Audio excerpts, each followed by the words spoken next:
Hello students, good morning all of you. In this class we are going to conclude the chapter The Danger of a Single Story written by Chimamanda Ngozi Adichie as a speech delivered by Chimamanda Ngozi Adichie. This is the third part video class. So this is the concluding part. 10th class English textbook 9th chapter ആയ The Danger of a Single Storyയുടെ third part മൂന്നാമത്തെ video ക്ലാസ്സിലേക്ക് എല്ലാവർക്കും സ്വാഗതം. കഴിഞ്ഞ ക്ലാസ്സുകളിൽ കഴിഞ്ഞ രണ്ട് പാർട്ട് വീഡിയോ ക്ലാസ്സുകളിൽ ചിമമാന്ത എന്ന ഒരു നൈജീരിയൻ എഴുത്തുകാരി നടത്തിയ പ്രസംഗമാണ് നാം ഡിസ്കസ് ചെയ്തുകൊണ്ടിരിക്കുന്നത്. ആ പ്രസംഗത്തിൽ ആ സ്പീച്ചിൽ അവർ പറയുന്ന പ്രധാന point danger of a single story, ഏക കഥയുടെ അപകടം എന്ന വിഷയത്തെക്കുറിച്ചാണ്. നമ്മൾ നേരത്തെ പറഞ്ഞത് നിങ്ങൾക്ക് മനസ്സിലായിട്ടുണ്ടാവുമെന്ന് വിചാരിക്കുന്നു. ഒരു വസ്തുവിനെക്കുറിച്ചോ ഒരു കാര്യത്തിനെക്കുറിച്ചോ ഒരു വ്യക്തിയെക്കുറിച്ചോ നാം മനസ്സിലാക്കുന്ന, നാം കേൾക്കുന്ന, നാം അറിയുന്ന ആദ്യത്തെ കാര്യം അല്ലെങ്കിൽ ഒരേ ഒരു കാര്യം മാത്രം വിശ്വസിക്കുമ്പോൾ ഉണ്ടാകുന്ന അപകടം, എല്ലാത്തിനും ഒരു മറുവശം ഉണ്ടാവും.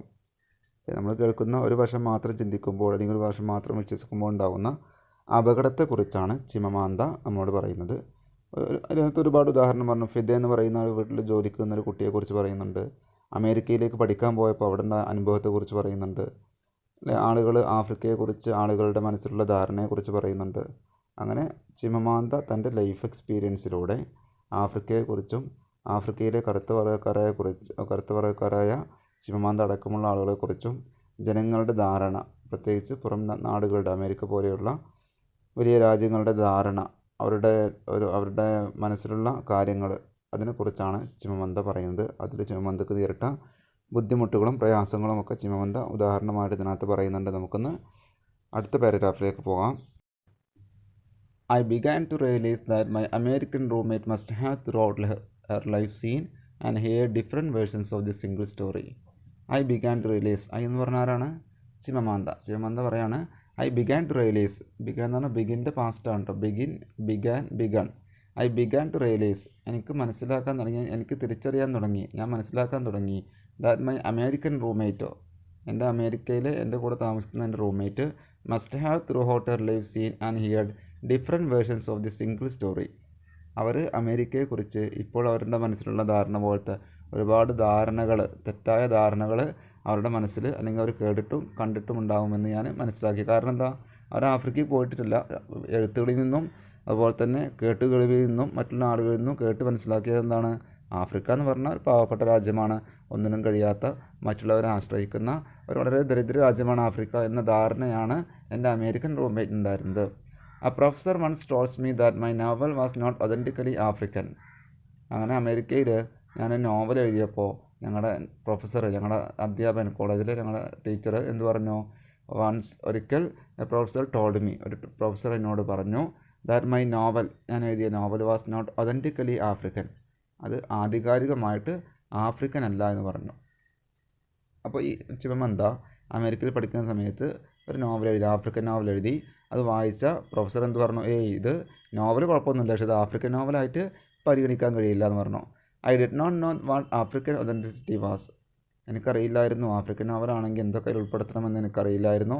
ഞാൻ ആഫ്രിക്കൻ കഥയാണ് എഴുതിയത്, പക്ഷെ അവർ ആഫ്രിക്കൻ കഥയായി കൂട്ടിയില്ല. കാരണം എന്താ, the professor told me that my characters were too much like him, an educated and middle class man. My characters drove car, they were not starving, therefore they were not authentically African. ഇത് mark ചെയ്യണം കേട്ടോ. ആ characters were too much മുതൽ African വരെ text ബുക്കിൽ underline ചെയ്യണേ. അതിനകത്ത് പോയിൻ്റാണ്. ദ പ്രൊഫസർ ടോൾഡ് മീ, എൻ്റെ ബുക്ക് എന്തുകൊണ്ട് ആഫ്രിക്കൻ അല്ല എന്ന് ചോദിച്ചപ്പോൾ ആ പ്രൊഫസർ പറഞ്ഞ കാരണം എന്താ അറിയോ? ടോൾഡനെ പറഞ്ഞു, മൈ ക്യാരക്ടേഴ്സ്, ഞാൻ എഴുതിയ കഥയിലെ കഥാപാത്രങ്ങൾ were too much like him, അദ്ദേഹത്തെ പോലെയാണ്, എൻ്റെ പ്രൊഫസറെ പോലെയാണ്. An educated and middle class man, നല്ല വിദ്യാഭ്യാസമുള്ള ഒരു ഇടത്തരം മധ്യവർഗത്തിൽ ജനിച്ച ഒരാളാണ്. മൈ ക്യാരക്ടേഴ്സ് ഡ്രോവ് കാർസ്, എൻ്റെ കഥാപാത്രങ്ങൾ വാഹനം ഓടിക്കുന്നുണ്ട്. ഡ്രൈവ് ഓടിക്കുക, ഡ്രോവ് ഓടിച്ചു, ഡ്രിവൺ, ഡ്രൈവ്, ഡ്രോവ്, ഡ്രിവൺ, ഡ്രൈവിൻ്റെ പാസ്റ്റാണ് drove. My characters drove cars, എൻ്റെ കഥാപാത്രങ്ങൾ വാഹനം ഓടിക്കുന്നുണ്ട്. ദേ വെർ നോട്ട് സ്റ്റാർവിങ്, അവർ പട്ടിണി കിടക്കുന്നില്ല, അവർക്ക് ദാരിദ്ര്യമില്ല, അവർ പട്ടിണി കിടക്കുന്നില്ല. ദേ വെർ നോട്ട് സ്റ്റാർവിങ്, അവർ പട്ടിണി കിടക്കുന്നില്ല. Therefore they were not authentically African, അതുകൊണ്ട് തന്നെ അവ എന്തല്ല, ആധികാരികമായി ആഫ്രിക്കൻ നോവലുകളല്ല. അപ്പോൾ നിങ്ങൾക്ക് ഏകദേശം ഒരു ധാരണ, സിംഗിൾ സ്റ്റോറി മനസ്സിലായിട്ടുണ്ടാവും. അമേരിക്ക അടക്കമുള്ള മറ്റുള്ള ആളുകളുടെ മറ്റുള്ള രാജ്യത്തെ ജനങ്ങളുടെ സിംഗിൾ സ്റ്റോറി എന്താണ് ആഫ്രിക്കയെക്കുറിച്ച്? ആഫ്രിക്ക എന്ന് പറഞ്ഞാൽ പട്ടിണി കിടക്കുന്ന, എഴുത്തും വായനയും നല്ലവണ്ണം അറിയാത്ത, വാഹനം ഓടിക്കാൻ കഴിയാത്ത, നല്ല ഭക്ഷണം കഴിക്കാത്ത, നല്ല സംസ്കാരമില്ലാത്ത ഇങ്ങനത്തെ ഒരു നാടാണ് ആഫ്രിക്ക എന്നാണ് എല്ലാവരുടെയും ധാരണ. അപ്പോൾ നമ്മുടെ ചിമമന്ത് എഴുതിയ നോവലിൽ ആ നോവലിലെ കഥാപാത്രങ്ങൾ എന്ത് ചെയ്യുന്നുണ്ട്? വാഹനം ഓടിക്കുന്നുണ്ട്, നല്ല വിദ്യാഭ്യാസമുള്ളവരാണ്, അവർ പട്ടിണി കിടക്കുന്നില്ല, നല്ല ഭക്ഷണം കഴിക്കുന്നുണ്ട്. ഇത് കണ്ടപ്പോഴാണ് ആ പ്രൊഫസർ പറഞ്ഞത് നോവലൊന്നും കുഴപ്പമില്ല, പക്ഷെ ഇതെന്തല്ല, ഇത് ആഫ്രിക്കൻ നോവലായി പരിഗണിക്കാൻ പറ്റില്ല. ആഫ്രിക്കൻ നോവലാണെങ്കിൽ അതിലെ കഥാപാത്രങ്ങൾ എന്തായിരിക്കണം? വിദ്യാഭ്യാസം ഉണ്ടാവാൻ പാടില്ല, അവർ വളരെ ലോ ക്ലാസ് ആയിരിക്കണം, അവർ വാഹനം ഓടിക്കാൻ പാടില്ല, അവർ പട്ടിണി കിടക്കണം, അവർക്ക് ദാരിദ്ര്യമുണ്ടാവണം അല്ലേ, നല്ല വസ്ത്രമോ നല്ല ഭക്ഷണമോ നല്ല പാർപ്പിടമോ നല്ല വിദ്യാഭ്യാസമോ കിട്ടാത്ത കറുത്ത പറയക്കാരാവണം. ഇതാണ് ആഫ്രിക്കൻ നോവൽ, ഇതാണ് ആഫ്രിക്കൻ ഫിലിം, ഇതാണ് ആഫ്രിക്കൻ ലിറ്ററേച്ചർ. ഇങ്ങനെ ആഫ്രിക്കൻ ലിറ്ററേച്ചർ, ഇങ്ങനെ ആഫ്രിക്കൻ നോവൽ, ആഫ്രിക്കൻ കഥകൾ ഇങ്ങനെ വരാൻ പാടുള്ളൂ എന്ന് പ്രൊഫസർ പറഞ്ഞു. അപ്പോഴാണ് ചിമമന്ത് അന്തം വിട്ടത്. കാരണം എന്താ? ആഫ്രിക്ക എന്ന് പറയുന്നത് ഇവർ പറയുന്ന പോലെ മുഴുവൻ അങ്ങനെയൊന്നല്ലേ. പക്ഷേ ആളുകളുടെ ധാരണ ആഫ്രിക്ക എന്ന് പറഞ്ഞാൽ അതങ്ങനെയാണ്. ആഫ്രിക്ക ഒരു നെഗറ്റീവായിട്ട്, ആഫ്രിക്ക ഒരു ബാക്ക്വേർഡായിട്ടാണ് ആളുകൾ കാണുന്നത്. അതുകൊണ്ടാണ്, അതായത് നമ്മുടെ ചിമമന്ത് എഴുതിയ നോവലിലെ കഥാപാത്രങ്ങൾ ആ പ്രൊഫസറെ പോലെ നല്ല ഒരു മിഡിൽ ക്ലാസ്സും അതോടൊപ്പം തന്നെ നല്ല വിദ്യാഭ്യാസവും വാഹനം ഓടിക്കുന്നവരും നല്ല ഭക്ഷണം കഴിക്കുന്നവരും പട്ടിണി കിടക്കാത്തവരും ഒക്കെ ആയിരുന്നു. അത് കണ്ടപ്പോഴാണ് പ്രൊഫസർ എന്ത് പറഞ്ഞത്? ആഫ്രിക്കൻ നോവലാണെങ്കിൽ ഇങ്ങനെയൊന്നും ഉണ്ടാകാൻ പാടില്ല. ആഫ്രിക്കൻ നോവലാണെങ്കിൽ പട്ടിണി കിടക്കുന്ന ആളുകളായിരിക്കണം കഥാപാത്രങ്ങൾ. അവർക്ക് വാഹനം ഓടിക്കാൻ കഴിയില്ല, അവർക്ക് നല്ല ഭക്ഷണം കഴിക്കാനുണ്ടാവരുത്, അവർക്ക് നല്ല വസ്ത്രം എടുക്കാനുണ്ടാവരുത്, അവർക്ക് നല്ല വിദ്യാഭ്യാസം ഉണ്ടാവരുത്. ഇതൊക്കെയാണ് ആഫ്രിക്കക്കാർ നോവലിൽ വരേണ്ടത് എന്ന് ആ പ്രൊഫസർ പറഞ്ഞു. When I learned some years ago that writers were expected to have had really unhappy childhoods to be successful. അപ്പോൾ നിങ്ങൾ ഈ വലിയ വലിയ ഇൻ്റർവ്യൂലൊക്കെ കണ്ടിട്ടുണ്ടാവും, വലിയ വലിയ മഹാന്മാർ APJ അബ്ദുൽ കലാമൊക്കെ അല്ല, അദ്ദേഹത്തിൻ്റെ ഇൻ്റർവ്യൂവിൽ അല്ലെങ്കിൽ അദ്ദേഹത്തിൻ്റെ ചരിത്രത്തിൽ നമുക്കറിയാൻ വായിച്ചാൽ മനസ്സിലാവും, വിങ്സ് ഓഫ് ഫയറൊക്കെ വായിച്ചാൽ മനസ്സിലാവും. അദ്ദേഹം ചെറുപ്പത്തിൽ ഒരുപാട് ജോലി ചെയ്തിരുന്നു. ഒരു ചെറിയ കുടിയിലായിരുന്നു താമസിച്ചിരുന്നത്. ഒരുപാട് ജോലി അദ്ദേഹം ചെയ്തിരുന്നു. വളരെ കഷ്ടപ്പെട്ട അദ്ദേഹം വലിയ മനുഷ്യനായത്. അതുപോലെ കൽപ്പന ചൗള അല്ലേ, അതുപോലെ വലിയ വലിയ എഴുത്തുകാർ, വലിയ വലിയ താരങ്ങൾ. അപ്പോൾ ഈ വലിയ വലിയ പ്രശസ്തി ആയ ആളുകൾ അവരുടെ കുട്ടിക്കാലം വളരെ കഷ്ടപ്പാടുള്ള കുട്ടിക്കാലമായിരിക്കും. അതായത് ചിമമന്ത് പറയാണ്, when I learned some years ago that writers were expected to have had really unhappy childhood to be successful. വലിയ വലിയ എഴുത്തുകാരൊക്കെ അവരുടെ കുട്ടിക്കാലം വളരെ അൺഹാപ്പി, സന്തോഷമല്ലാത്ത ഒരു കുട്ടിക്കാലമായിരിക്കും. നോക്കാം. ഐ ബിഗാൻ ടു തിങ്ക്, എനിക്കാണെങ്കിലോ ഞങ്ങൾ ചിന്തിച്ചു, about how I could invent horrible things my parents had done to me. ഞങ്ങൾ ചിന്തിച്ചു, എൻ്റെ കുട്ടിക്കാലം, ഞാനിപ്പോൾ എഴുത്തുകാരിയാണല്ലോ, എന്നെ ആളുകൾ വലിയ എഴുത്തുകാരിയായി കണക്കാക്കുന്നത്. സാധാരണ വലിയ വലിയ എഴുത്തുകാരൊക്കെ ആകുമ്പോൾ അവർ ചെറുപ്പകാലത്തെക്കുറിച്ച്, കുട്ടിക്കാലത്തെക്കുറിച്ച് ഒരുപാട് യാതനകളും ബുദ്ധിമുട്ടുകളും കഷ്ടപ്പാടുകളൊക്കെ കഥകൾ പറയാറുണ്ട്. എനിക്കാണെങ്കിലും ഞാൻ ചിന്തിച്ചു, എൻ്റെ ചെറുപ്പത്തിൽ എനിക്കെന്തെങ്കിലും ബുദ്ധിമുട്ടുണ്ടായിട്ടുണ്ടോ. I began to think about how I could invent horrible things my parents had done to me.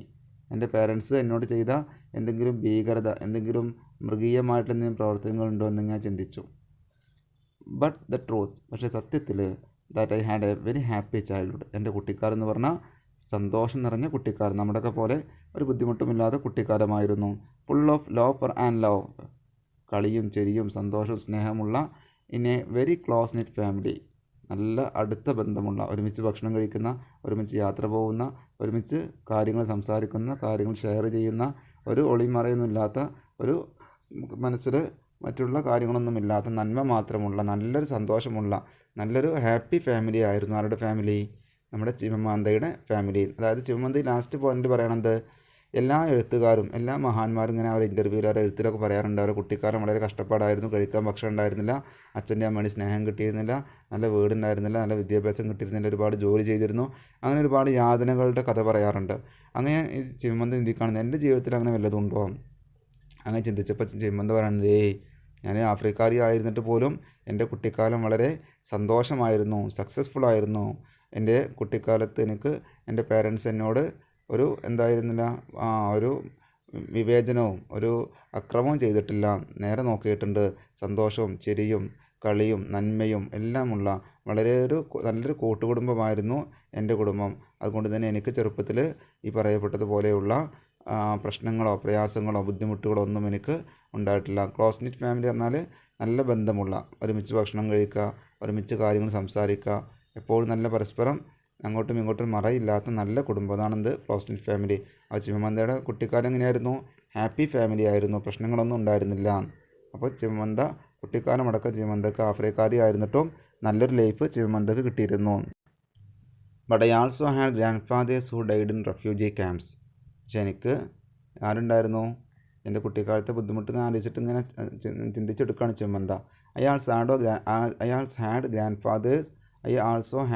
Fathers who died in refugee camps.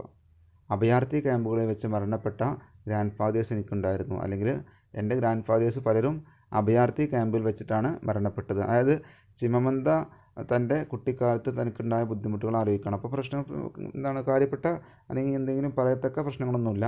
ഇങ്ങനെ ചിന്തിച്ചെടുക്കണം, എന്തെങ്കിലും പ്രയാസങ്ങൾ, ബുദ്ധിമുട്ട് അല്ലെങ്കിൽ എന്തെങ്കിലും ഒരു സാഡ് സ്റ്റോറി ഉണ്ടോ. അതിനകത്ത് എന്താ പറയുന്നത്, റെഫ്യൂജി ക്യാമ്പ് നമുക്കറിയാം, അഭയാർത്ഥി ക്യാമ്പ് നിങ്ങൾ 9ാം ക്ലാസ്സിൽ പഠിച്ചിട്ടുണ്ടാവും അല്ലേ, മെറ്റേണിറ്റിയുടെ ചാപ്റ്ററിൽ പഠിച്ചിട്ടുണ്ടാവും അഭയാർത്ഥി ക്യാമ്പ് എന്താണെന്നുള്ളതൊക്കെ. അപ്പോൾ അഭയാർത്ഥി ക്യാമ്പിൽ വെച്ച് മരണപ്പെട്ട ഗ്രാൻഡ് ഫാദേഴ്സ് അവർക്കുണ്ടായിരുന്നു. My cousin Polle had died because he could not get adequate health care. എൻ്റെ ഒരു ബന്ധു പോളി മരിച്ചത് എങ്ങനെയാണ്, അവന് ആവശ്യമായ ചികിത്സ കിട്ടിയില്ല. ആഡിക്വേറ്റിന് ആവശ്യമായ ഹെൽത്ത് കെയർ ചികിത്സ. പിന്നെ അങ്ങനെ ചിന്തിക്കാൻ എൻ്റെ ജീവിതത്തിലുണ്ടായ എന്തെങ്കിലും ട്രാജഡി, വേറെ എന്താ, ഒന്നാമത്തെ ട്രാജഡി എന്താണ്, ഗ്രാൻഡ് ഫാദേഴ്സ് മരിച്ചത് അഭയാർത്ഥി ക്യാമ്പിൽ വെച്ചാണ്. പിന്നെ പറയുന്നത് എന്താണ്, ബന്ധുവായ പോളി മരിച്ചത് എങ്ങനെയാണ്, ആവശ്യമായ ആരോഗ്യ പരിചരണം കിട്ടാതെയാണ്. One of my closest friends Okoloma. എൻ്റെ ഒരുപാട് സുഹൃത്തുക്കളിൽ എനിക്ക് ഏറ്റവും അടുത്ത എൻ്റെ ഏറ്റവും നല്ല സുഹൃത്തായ Okoloma died in a plane crash. അവർ മരിച്ചതൊരു വിമാന അപകടത്തിലാണ്. ബിക്കോസ് അവർ fire trucks did not have water. ആ വിമാനത്തിന് തീ പിടിച്ചിട്ട് വിമാനം കത്തിയിട്ടാണ് അവർ മരിച്ചത്. ആ വിമാനത്തിൽ തീ അടക്കാൻ അവിടെ ഫയർ ട്രക്സ് ഉണ്ടായിരുന്നു, പക്ഷേ അതിനകത്ത് വെള്ളമുണ്ടായിരുന്നില്ല. I grew up under repressive military governments that devalued education. ഞാൻ വളർന്നത് എങ്ങനെയാണ്, grew up under repressive military governments. Repressive എന്നാണ് അടിച്ചമർത്തുന്ന പിന്നെയോ മിലിറ്ററി ഗവൺമെൻറ്റ്സ്, സൈനിക ഭരണത്തിൻ്റെ കീഴിലായിരുന്നു. ദാറ്റ് ഡീവാല്യൂഡ് എഡ്യൂക്കേഷൻ, അവർ വിദ്യാഭ്യാസത്തിന് വലിയ പ്രോത്സാഹനം, വലിയ പിന്തുണ കൊടുത്തിരുന്നില്ല. So that sometimes my parents were not paid their salaries. അതുകൊണ്ട് തന്നെ വിദ്യാഭ്യാസ മേഖലയിൽ പ്രവർത്തിക്കുന്ന എൻ്റെ പാരൻസിന് പലപ്പോഴും അവരുടെ ശമ്പളം കിട്ടിയിരുന്നില്ല. ഇപ്പോൾ ഈ പാരഗ്രാഫിൽ ചിമമന്ത ഓർത്തെടുക്കുകയാണെന്ത്, നല്ല എഴുത്തുകാരിയാണെങ്കിൽ ആളുകളുടെ ഇടയിൽ ജനസമ്മതി, ആളുകളുടെ സിമ്പതിയും ആളുകളുടെ പോപ്പുലാരിറ്റി ആവണമെങ്കിൽ എന്ത് വേണം, ട്രാജഡികൾ ജീവിതത്തിൽ വേണം. ചെറുപ്പത്തിലെ ട്രാജഡികൾ പറഞ്ഞ ആൾക്കാർക്കൊന്നും കൂടിയും എന്നോട് ഒരു അനുകമ്പ ഉണ്ടാവും. അപ്പോൾ അങ്ങനെ ആലോചിച്ചെടുക്കുകയാണ്, എന്തെങ്കിലും ട്രാജഡി ഉണ്ടോ. സത്യത്തിൽ ട്രാജഡി ഉണ്ടായിരുന്നില്ല, നല്ലൊരു ഹാപ്പി ലൈഫായിരുന്നു. പിന്നെ ഇങ്ങനെ ചിന്തിച്ചെടുക്കുകയാണ് എന്ത്, എൻ്റെ 2-3 ഗ്രാൻഡ് ഫാദേഴ്സ് അവർ മരിച്ചത് ഒരു അഭയാർത്ഥി ക്യാമ്പിലാണ്. പിന്നെയോ പോളി എന്ന് പറയുന്ന എൻ്റെ ഒരു ബന്ധു, അവർ മരിച്ചത് എങ്ങനെയാണ്, ആവശ്യമായ ചികിത്സ കിട്ടാത്തതാണ്. പിന്നെയോ എൻ്റെ ഏറ്റവും അടുത്ത സുഹൃത്തായ ഒക്കലോമ മരണപ്പെട്ടതൊരു വിമാനാപകടത്തിലാണ്. അത് മാത്രമല്ല ഏറ്റവും വലിയ സങ്കടം എന്താണ്, വിമാനത്തിന് തീ പിടിച്ചപ്പോൾ തീ അണക്കാൻ വേണ്ടി പോയ ഫയർ എഞ്ചിനിൽ ഫയർ ട്രക്സിൽ ഇന്നുണ്ടായിരുന്നില്ല, വെള്ളം ഉണ്ടായിരുന്നില്ല, തീ അണക്കാൻ വെള്ളം ഉണ്ടായിരുന്നില്ല. അങ്ങനെ പറഞ്ഞ് ആലോചിച്ചെടുക്കുകയാണ്. അത് മാത്രവുമല്ല എൻ്റെ കുട്ടിക്കാലത്ത് അവിടെ സൈനിക ഭരണമായിരുന്നു. നമ്മുടെ നാട് ജനാധിപത്യ രാജ്യമാണ്, അവിടെ അങ്ങനെയല്ല, സൈനിക ഭരണമായിരുന്നു, മിലിറ്ററി ഗവൺമെൻറ് ആയിരുന്നു. അവർ ഡീവാല്യൂഡ് എഡ്യൂക്കേഷൻ, ഞങ്ങളൊക്കെ പഠിക്കുന്നത് തടഞ്ഞിരുന്നു. പിന്നെയോ പലപ്പോഴും ഞങ്ങളുടെ പാരൻസിന്, എൻ്റെ അച്ഛനും അമ്മക്കും പലപ്പോഴും ശമ്പളം കിട്ടിയിരുന്നില്ല. അപ്പോൾ അങ്ങനത്തെ കാര്യമൊക്കെ ആര് ഓർത്തെടുക്കുകയാണ്, നമ്മുടെ ചിമമന്ത ഓർത്തെടുക്കുകയാണ് കേട്ടോ. അതിനകത്ത് പുതിയ വേർഡ് റെപ്രസീവ് എന്ന് പറഞ്ഞാൽ വളരെ അടിച്ചമർത്തുക, വളരെ എന്താണ്, ആളുകളുടെ ഫ്രീഡം പോലും നിയന്ത്രിക്കുന്ന. പിന്നെ ഡീവാല്യൂ പറഞ്ഞാൽ വേണ്ടത്ര പ്രാധാന്യം കൊടുക്കാതിരിക്കുക. അപ്പോൾ അത്രയും കാര്യങ്ങളാണ് ഇതുവരെ പറഞ്ഞത്. ഇനി ബാക്കി നോക്കാം. All of these stories make me who I am. ഈ കഥകളൊക്കെ ആണ് എന്നെ ഞാനാക്കിയത്. But to insist on only these negative stories to flatten my experience and to overlook the many other stories that formed me. അപ്പോൾ ഇത്രയും കാര്യങ്ങൾ, but to insist on only, എന്നെ എന്ത് ചെയ്യുക, നിർബന്ധിപ്പിക്കുന്നത് എന്താണ്, these negative stories to flatten my experience and to overlook the many other stories that formed me. ഈ കാര്യങ്ങളൊക്കെ എൻ്റെ എക്സ്പീരിയൻസിനെ എന്ത് ചെയ്യാനേ ഉപകരിക്കുള്ളൂ, ചെറുതാക്കാനേ ഉപകരിക്കുള്ളൂ. Other stories that formed me. അത് മാത്രമല്ല മറ്റുള്ള കഥകളൊക്കെ അവഗണിക്കാനേ ഉപകരിക്കുള്ളൂ. Single story create stereotypes. നമ്മൾ ഒരാളെക്കുറിച്ച് അല്ലെങ്കിൽ വസ്തുവിനെക്കുറിച്ച്, ഒരു കാര്യത്തെക്കുറിച്ച് കേൾക്കുന്ന അല്ലെങ്കിൽ മനസ്സിലാക്കുന്ന അല്ലെങ്കിൽ അറിയുന്ന സിംഗിൾ സ്റ്റോറി മാത്രമാണെങ്കിൽ, ഒരു കഥ മാത്രമാണെങ്കിൽ സ്റ്റീരിയോ ടൈപ്സ് ഉണ്ടാക്കും. സ്റ്റീരിയോ ടൈപ്സ് എന്താ, fixed idea about a person or a thing that is not often correct. ആളുകളെക്കുറിച്ച് അല്ലെങ്കിൽ വസ്തുവിനെക്കുറിച്ച് നമ്മൾ കേൾക്കുന്ന നമുക്ക് ഒരു ഉറച്ച വിശ്വാസം, ഉറച്ച തീരുമാനം.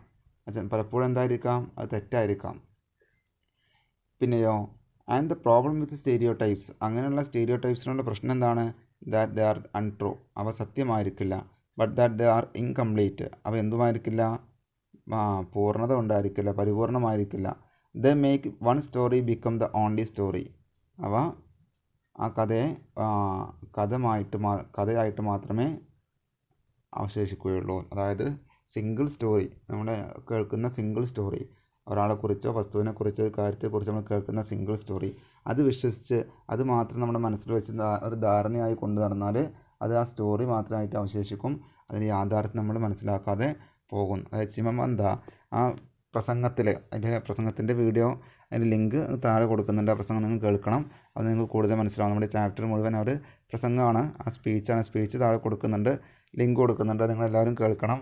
അപ്പോൾ അതിനകത്ത് പറയുന്നത് എന്താണ്? എന്തെങ്കിലും ഒരു വസ്തുവിനെക്കുറിച്ചോ ഒരാളെക്കുറിച്ചോ ഒരു വ്യക്തിയെക്കുറിച്ചോ ഒരു കാര്യത്തെക്കുറിച്ചോ നമ്മൾ കേൾക്കുന്ന കാര്യങ്ങളിൽ അതിൻ്റെ മറുവശം ആലോചിക്കാതെ, മറുവശം അറിയാതെ അത് പരിപൂർണമായി വിശ്വസിച്ച് കഴിഞ്ഞാൽ, അത് മനസ്സിൽ വെച്ച് കഴിഞ്ഞാൽ നമുക്ക് അതുമായി ബന്ധപ്പെട്ട് ഒരുപാട് തെറ്റായ കാര്യങ്ങൾ സംഭവിക്കും, ഒരുപാട് അപകടങ്ങളിൽ ചെന്ന് നമ്മളെത്തിക്കും. അത് ഒരുപാട് അനുഭവിച്ചറിഞ്ഞതാണ് ആര്? ചിമമന്ദ. അതിന് ഉദാഹരണം പറഞ്ഞ് ഫിഡയുടെ ഫിഡെ എന്ന് പറയുന്ന ഒരു വീട്ടിലെ കുട്ടി, ആ കുട്ടിയെ വരുന്നതിന് മുമ്പ് കുട്ടിയെക്കുറിച്ച് ഇവരുടെ അമ്മ പറഞ്ഞത് എന്താണ്? ഫിഡെ എന്ന് പറയുന്ന കുട്ടി പാവാണ്, അവനൊന്നിനും കഴിയില്ല, ഒന്നും ചെയ്യാൻ കഴിയില്ല, ഒന്നും അറിയില്ല, അതാ പറഞ്ഞിരുന്നില്ലേ. പക്ഷേ അവരുടെ വീട് കാണാൻ പോയപ്പോൾ എന്ത് കണ്ടു? അവരുടെ വീട്ടിൽ പോയപ്പോഴാണ് എന്ത് മനസ്സിലായത്? ഫിഡെ എന്ന് പറയുന്ന ആളുടെ കുട്ടിക്ക് അല്ലെങ്കിൽ അവരുടെ കുടുംബത്തിന് ഒരുപാട് മനോഹരമായ കൊട്ടയടക്കമുള്ള ഒരുപാട് വസ്തുക്കൾ ഉണ്ടാക്കാൻ കഴിയുന്നൊക്കെ അവർക്ക് പിന്നീട് മനസ്സിലായി. അപ്പോൾ എല്ലാവരും സ്പീച്ചിൻ്റെ ലിങ്ക് താഴെ കൊടുക്കുന്നുണ്ട്, സ്പീച്ച് കേൾക്കണം, ചിമമന്ദ നടത്തിയ സ്പീച്ച് കേൾക്കണം. ഈ ചാപ്റ്ററിൽ അവരുടെ പ്രസംഗത്തിൽ പറയുന്ന മുഴുവൻ സിംഗിൾ സ്റ്റോറിയുടെ അപകടത്തെക്കുറിച്ചാണ്. The danger of a single സ്റ്റോറിയുടെ അപകടത്തെക്കുറിച്ചാണ്. എന്തെങ്കിലും ഒരു സിംഗിൾ സ്റ്റോറി കേട്ട് കഴിഞ്ഞാൽ അല്ലെങ്കിൽ നമ്മൾ വെക്കുന്ന ധാരണ പലപ്പോഴും നമ്മളെ അപകടത്തിലെത്തിക്കും. അപ്പോൾ അമേരിക്കൻ റൂംമേറ്റ് അടക്കം ചിമമന്ദയെ കണ്ടപ്പോഴും ചിമമന്ദയുടെ ഇംഗ്ലീഷ് കേട്ടപ്പോഴും ഒക്കെ അവർ അത്ഭുതപ്പെട്ടു പോവുകയാണ്.